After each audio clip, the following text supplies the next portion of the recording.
الرجيم بسم الله الرحمن الرحيم نبي عبادي أني أنا الغفور الرحيم وأن عذابي هو العذاب الأليم۔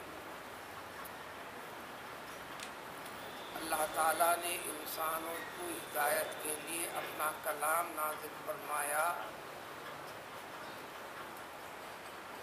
اس کلام کے سارے احکام، ساری تعلیمات، اللہ تعالیٰ کا حکم اور منشے کو اللہ تعالیٰ نے نبی کریم صلی اللہ علیہ وسلم سے خطاب فرما کر آپ کے ذریعے سے انسانوں کو بتایا۔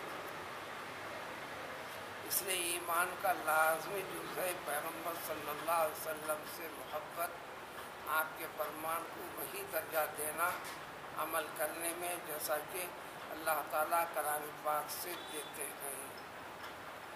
اس آیت میں بھی نبی اے پیغمبر محمد صلی اللہ علیہ وسلم، آپ اس کلام پاک پر ایمان رکھنے والوں کو، اللہ کو وحدہ لا شریک کے طریقے سے مان کر حقیقت میں مسلمان بن کر رہنے والوں کو، شرک تو نہیں ہے، اس کے سوا غلطیاں، خطائیں، بد نظمی، بے ضابطگی زندگی میں بہت ساری کرتے ہیں، وہ سب گناہ ہیں۔ لیکن میری کیا حقیقت ہے ان کو سمجھا دو۔ اللہ کو اللہ کے کاموں سے پہچاننا ہے، وہی شناخت پہچان کلام پاک کرواتا ہے۔ تو جب ایمان لا لیے تو میرے بندوں میں یہ شامل ہوئے، انسان سے ہٹ کر خصوصی جو مقصد عبدیت کا، عبودیت کا، بندگی کا، اطاعت کا، فرمانبرداری کے لیے اس سے جڑے رہنے والے انسان کا نام ہے مسلمان۔ ایسے بندوں سے کہہ دینا صرف اور صرف میں ہی غفور ہوں اور رحیم، مغفرت فرماتا ہوں، گناہوں کو بخشنے کی، انسان کو معاف کر کر رحم فرمانے کی طاقت اور قدرت ہے، تو کائنات کے مخلوقات میں سے تعلق رکھنے والے کسی کے پاس نہیں ہے۔ یہ کام صرف اور صرف میرا ہے، اللہ تعالیٰ کا۔ بندوں کو ذہن نشین کرا دو۔ ہم ترجمہ کرتے ہیں غفور، معاف کرنے والا، مغفرت فرمانے والا۔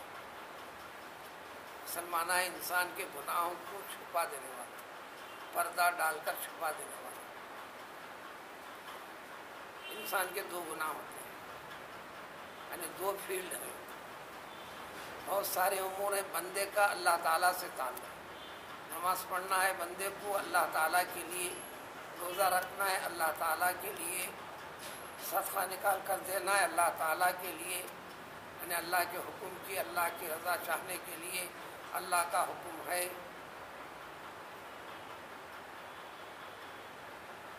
ان چیزوں کو کہتے ہیں کہ بندے سے جڑی ہوئی دو چیزیں ہیں۔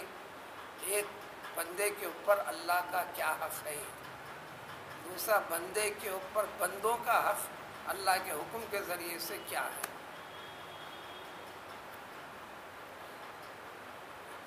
غلطیوں کا ایک سیکشن، گناہوں کا اللہ تعالیٰ کے دیے ہوئے احکام کے اندر، اس کے اندر پوری طرح کرنا، یہ تو پوری طرح میں معاف کر دوں اگر توبہ کر لیتا ہے، کنڈیشن کے ساتھ۔ جو چاہے کرتے چلو معاف کر دے گا، جو چاہے کرتے چلو معاف کر دے گا۔ جب یہ خیال کر کے کرتا ہے چھوٹی چیز بھی، تو گناہ کبیرہ نہیں کرتا، کہیں وہ کرتا۔ لیکن انسان سے ایک چیز ہوتے رہتی ہے،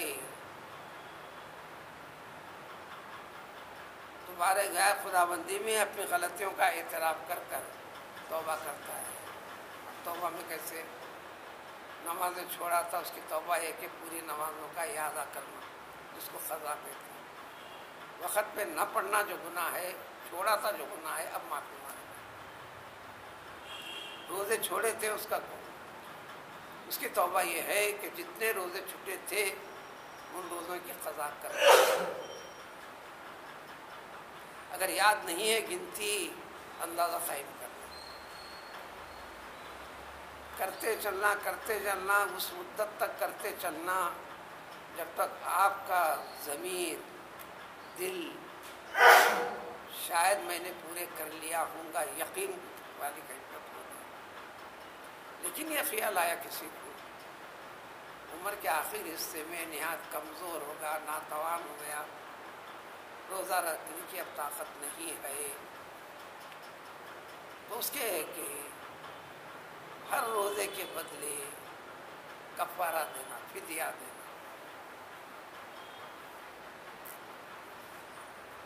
ایک روزے کا فدیہ ہوں گا کسی محتاج کو، غریب کو 2 مرتبہ پیٹ بھر کھانا کھلانا،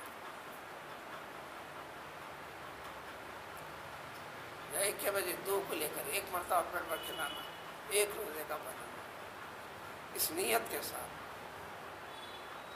لیکن نمازوں کے لیے وہ تو پڑھنا چاہیے، اس میں کفارہ نہیں، پیسے کے ذریعے سے چھوٹ نہیں سکتی. دولت کے جنون میں چلتا رہا لیکن اس مدت میں آ گیا بیماری اب ساتھ نہیں دیتی، حج کرنے کی فلاں کرنے کی یہ فرض تھا. اول مرحلے میں سب سے پہلے جب یہ کیفیت، صلاحیت، استعداد، مال کی، دولت کی، صحت کی جب تھی، جب کرنا تھا نہیں کیا. اب وہ جا کر ادا کرنے کی ہمت نہیں ہے تو خرچہ کریں گے آپ کی طرف سے، اس سے کہہ کر میری جانب سے آپ کر کے آؤ، اس کا بدل ہے. اب زکوٰۃ دینا تھا، صدقہ فطر دینا تھا، فلاں کرنا تھا، قربانیاں دینے کا تھا، یہ سب میں پرواہ نہیں کرتا تھا. وہ سب حساب کر کے پیسے نکال دینا، پھر توبہ کرنا. تو اس کے بعد اللہ تعالیٰ فرماتے ہیں تو اس کے بعد ان سارے غلطیوں کو چھپا کر معاف کرنے کی طاقت ہے تو صرف مجھ میں ہے. یہ کام صرف میرا ہے، کسی انسان کا نہیں، کسی مخلوق کا نہیں، بلکہ میری ذات کا ذاتی تقاضا یہ ہے. گناہوں کے بعد معافی مانگتا ہے تو مجھے معاف کر دینا، یہ میرا کام ہے. اسی جتنی دعائیں اس کے اندر ہے، فاغفر لی فإنہ لا یغفر الذنوب الا انت. اے رب مجھے معاف فرما دے. معاف کرنا آپ کے سوا کسی کا کام نہیں ہے.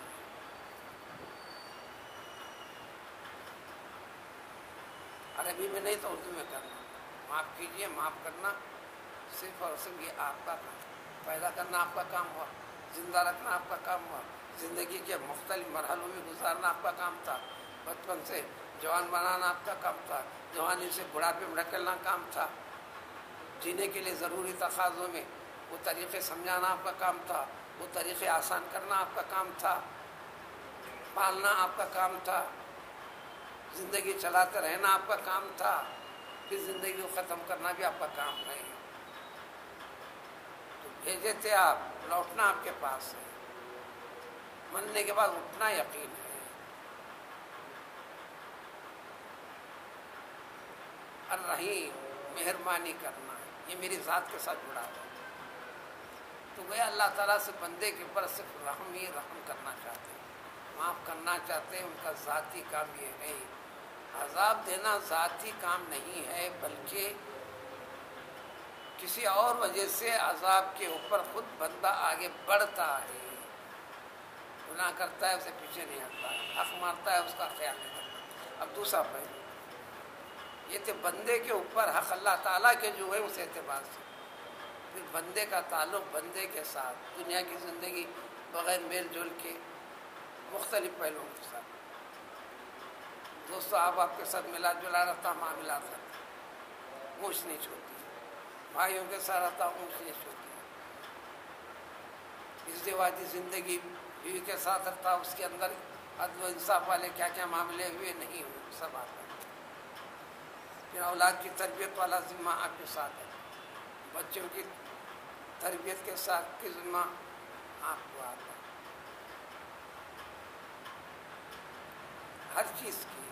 اب ان معاملات کے اندر جہاں پر غلطی ہوئی ہے، خطا ہوئی ہے، اس کی توبہ یہ ہے وہ خیال کریں گے جس سے ہوئی تھی وہ معاملے کی صفائی کرنا، دینا تھا دلا دینا، حق مارے تھے ادا کر دینا، جھوٹ بولے تھے اقرار کر کے جھوٹ سے جو نقصان ہو اس کی پابجائی کر دینا، غیبت کر کے نقصان پہنچاتا ہے، عیب لگائے تھے اس سے معافی مانگنا۔ اگر وہ نہیں ہے یہ دیے جانے والی چیزوں میں، اس کے وارثوں کو تلاش کرنا، دینا، ان سے دے کر ان سے دعا کی درخواست کرنا، پھر بھی وہ بھی نہیں ملتے ہیں تو زندگی بھر جو سمجھ میں آیا ہے اس کے بارے میں دعا دیتے جانا خیر کی، تو آخرت میں بچے گا۔ اگر یہ نہیں کرے گا تو کہہ دینا ان عذابی، میرا عذاب جو ہے نا، یہ عذاب بھی کسی کو دینے نہیں آتا، دیتا میں ہوں، وہ بڑا شدید ہوتا ہے۔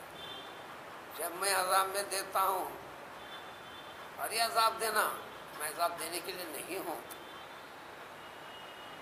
عذاب دینے کے لیے پیدا کیا ہوں نہیں ہوں، اس کی وضاحت پارے 5 میں گزری ہے۔ وَمَا كَانَ اللَّهُ لِيُعَذِّبَهُمْ، اللہ کو کیا پڑی کہ تم کو عذاب دے، اللہ کو کیا پڑی کہ تم کو دوزخ میں ڈالے، اللہ کو کیا پڑی کہ تمہاری زندگی کو مشکلات میں پھنسائے۔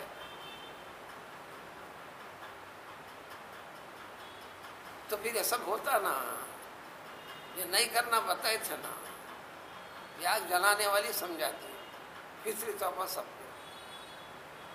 میں ہاتھ ڈال کے دیکھتا ہوں اور اس کے بعد بولے کہیں کو جلایا، میں پتھر مار کے دیکھتا ہوں اس کے سر پر، جب یہ کیے تو اس کی سزا کا کام ہوگا، عدل بدل کا ہوگا، میرا عذاب ہوگا تو بڑا سخت ہوگا۔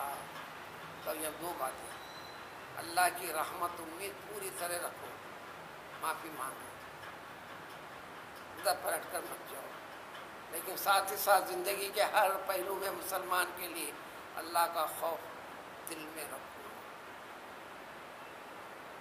بلکہ خوف پہلے، امید اور توقع، آرزو بعد میں۔ چنانچہ پیغمبر ایک وقت میں 1 سے زائد پیغمبر رہے، ہمارے پیغمبر سے پہلے کا جو طریقہ تھا اللہ تعالیٰ کا، علاقہ واری پیغمبر بناتے چلتے تھے، علاقہ واری ایک وقت میں فلاں جگہ ایک پیغمبر ہے، فلاں مقام کا وہاں کے لوگوں کے لیے پیغمبر۔ حضرت عیسیٰ علیہ السلام، حضرت یحییٰ علیہ السلام کا آمنا سامنا، مسکرا کے ہنستے ہوئے عیسیٰ علیہ السلام نے حضرت یحییٰ سے گفتگو شروع کی۔ حضرت یحییٰ زندگی بھر رونے، اللہ کے خوف سے رونے والے تھے، دعا کرتے تھے۔ فوراً حضرت یحییٰ نے عیسیٰ علیہ السلام سے کہا آپ ہنستے ہیں، اللہ کا خوف نہیں ہے تمہیں؟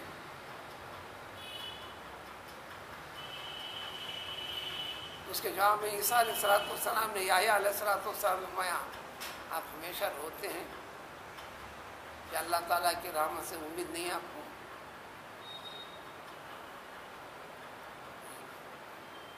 یہ بھی لاجواب تھا، یہ بھی لاجواب تھا، یہ بھی منہ توڑ جواب تھا، یہ بھی منہ توڑ جواب تھا، یہ بھی سوال صحیح تھا، وہ بھی سوال صحیح تھا، ان کا بھی جواب صحیح ہے، ان کا بھی جواب صحیح ہے۔ انہوں نے کہا اللہ تعالیٰ کے حکم کا انتظار کرتے ہیں، وہی کا۔ تو اللہ تعالیٰ نے فرمایا تم دونوں کے دونوں میرے پاس محبوب پسندیدہ بندے ہو، اس لیے کہ تم دونوں کے دونوں کو بھی میری یاد ہے۔ یہ اللہ تعالیٰ کی رحمت کے پر امید ہو کر مسکراتے بھی ہیں، یہ اللہ کے خوف کی وجہ سے یہ روتے بھی ہیں۔ تمہارا رونا بھی اللہ کے لیے ہے، تمہارا مسکرانا بھی اللہ کے لیے ہے، عذاب دینا بھی میرا کام ہے، رحمت اور مہربانی کرنا بھی میرا کام ہے، لیکن امید رکھنا یہ زیادہ افضل ہے۔ اس کے علاوہ جنت میں جانے کی منزل یہ ہے، ہر ایک کو دوزخ کے اوپر سے گزرنا ہے، پل صراط اس کے اوپر رہے گا، جو بال سے بھاری تلوار سے زیادہ تیر دھار والا ولی ہو، نبی ہو، پکا مومن ہو، کافر ہو، منافق ہو، مسلمان ہو، ہر ایک کو اس کے پل کے اوپر سے گزرنا ہے۔ یہ اپنے عقل سے سوچنا نہیں، تلوار سے زیادہ تیز دھار کے اوپر قدم رکھنے پر اتنے باریک اس پہ چل کیسا سکتا ہے؟ یہ سکنے والی بات ایمان سے جڑی ہوئی ہے۔ جو ایمان رکھتا ہے انہیں بڑی آسانی کے ساتھ گزرے گا۔ کوئی تو ایسا چلے گا جیسے کہ آسمان سے بجلی ایک دم چمک کر زمین تک آ کر پلٹ کے چلے گی۔ اعمال میں زیادہ ہے تو تیزی کے ساتھ چلے گا، کوئی آہستہ چلے گا، کوئی دوڑتے ہوئے چلے گا۔ عمل کے لحاظ سے اس میں جو کمزور ہے وہ رکھتے گرے گا، دو زخمی گرے گا، وہ آگے بڑھ نہیں سکے۔